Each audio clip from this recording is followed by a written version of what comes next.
Ayer el gobierno de Joe Biden desmintió estar en una negociación, como había informado el Wall Street Journal, con el régimen de Maduro para intentar una transición ordenada, en el sentido que acepte finalmente su derrota a Maduro a cambio de algún tipo de inmunidad o impunidad en las causas que se le siguen en Estados Unidos. Vamos a charlar un poquito con Carolina Amoroso, periodista especializada en internacionales, que además, bueno, viene siguiendo y escribió un libro además acerca del éxodo de los venezolanos. ¿Cómo andas, Caro? Buen día, ¿cómo vas? Hola María, ¿cómo estás? Buen día. Buen día. Bueno, ¿qué le ves algún viso de digamos, la desmentida?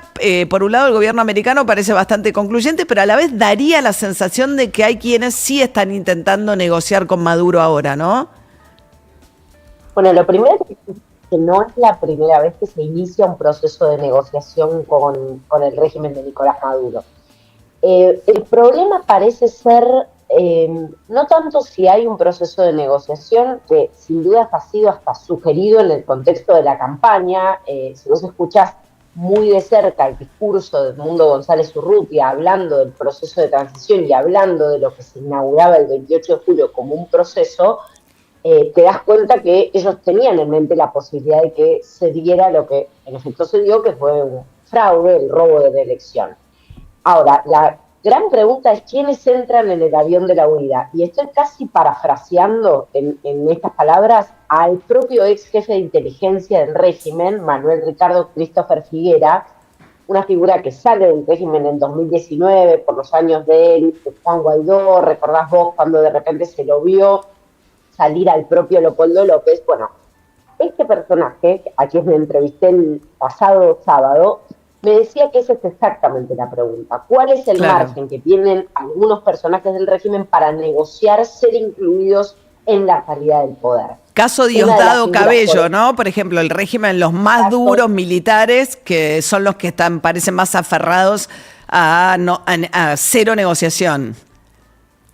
Cero negociación también, porque lo que hay que entender es que detrás de la permanencia de ellos en el poder están los negocios, claro, los más espurios que te puedas imaginar, digamos. Diosdado Cabello está directamente relacionado y acusado de liderar, por ejemplo, la red dentro del régimen vinculada particularmente al negocio del narcotráfico, ¿no?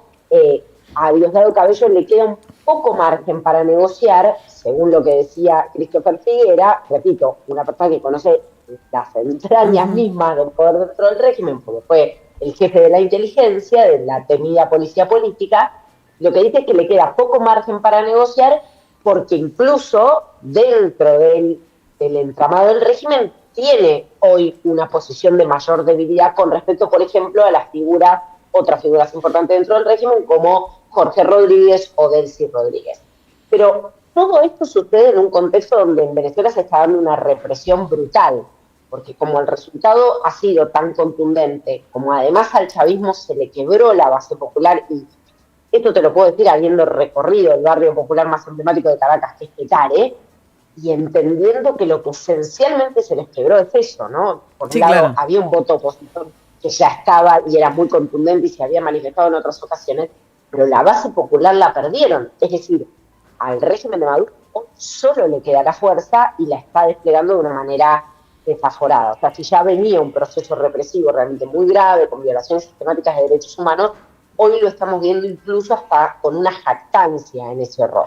Sí, además estamos charlando con Carolina Amoroso sobre la situación en Venezuela tan dramática, que además pasa el tiempo y hay un creciente aislamiento internacional, ¿no?, de Maduro, porque cuando le pide las actas Lula da Silva, al principio había dicho Lula, bueno, y si la oposición no está de acuerdo, que vaya a la Corte Suprema o que acude a instancias judiciales, que en Venezuela no son independientes, pero ahora Lula empezó a decir, no, eso tampoco es suficiente, o sea, ni los aliados que le quedaban o los que parecían tener una relación, lo que decía Lula también es, yo quiero una apuesta por la paz, por la pacificación, buscando no quemar puentes para buscar una salida negociada, pero incluso Lula parece estar buscando eso ahora mismo. Sí, bueno, lo que pasa es que también el mundo está viendo que el régimen de Maduro se ha transformado en una suerte de gran mancha venenosa. Por esto que te digo, la represión se está desplegando de una manera absolutamente desaforada. Ayer repito, no es nuevo el proceso represivo en Venezuela, si vos No, te pero das tuvo cuenta, picos ejemplo, claro, o sea, el 2019 con los estudiantes, después intentó, ¿no? En algún momento algún grado de negociación con Estados Unidos para que le levantaran algunas sanciones, tiene momentos, ¿no? Y ahora, claro, frente a este dilema de o entrega el poder, ¿no? O qué hace. ujú. Sí, absolutamente. Lo que está haciendo está llevando adelante lo que se conoce como la Operación Tuntún en relación a los allanamientos y las detenciones, que no son detenciones, sino que son secuestros. O sea, la gente hoy, para decirlo en términos que se entiendan bien claro, la están chupando de su casa, personas que funcionaron, por ejemplo, como testigos en la elección, que sería el equivalente a los fiscales, a estudiantes que han formado parte de las manifestaciones.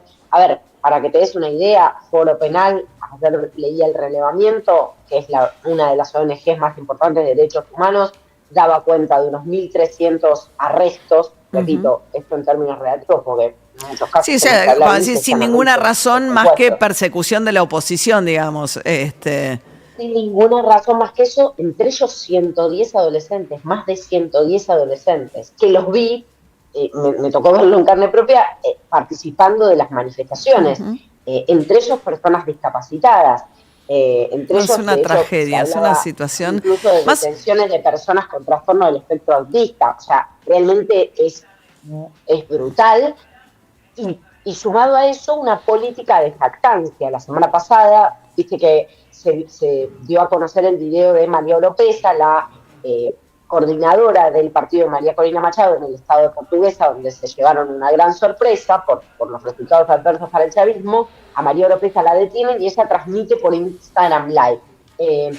Ella transmite todo ese secuestro por Instagram Live y después la DGFIN, que es una de las fuerzas más temidas del régimen, edita ese video con la música, literal, con la música de Freddy Krueger, con los videos de María Oropesa llegando supuestamente en un helicóptero a una suerte de centro de detención, no entendemos bien cuál, y la inscripción, la operación Tuntún continúa. Es decir, están haciendo del terror Mm, propaganda, claro. ¿sí? Es realmente muy difícil pensar en que hoy no queden absolutamente aislados por cualquier gobierno que no quiera que le toque esta mancha venenosa en la que se ha convertido el régimen, ¿no? Sí, sí, y el éxodo, ¿no? Venezolano, uno imagina que nada, el que se queda porque no puede irse, ¿no? Esas familias partidas que tenían mucha esperanza también de poder pensar una reunificación, ¿no?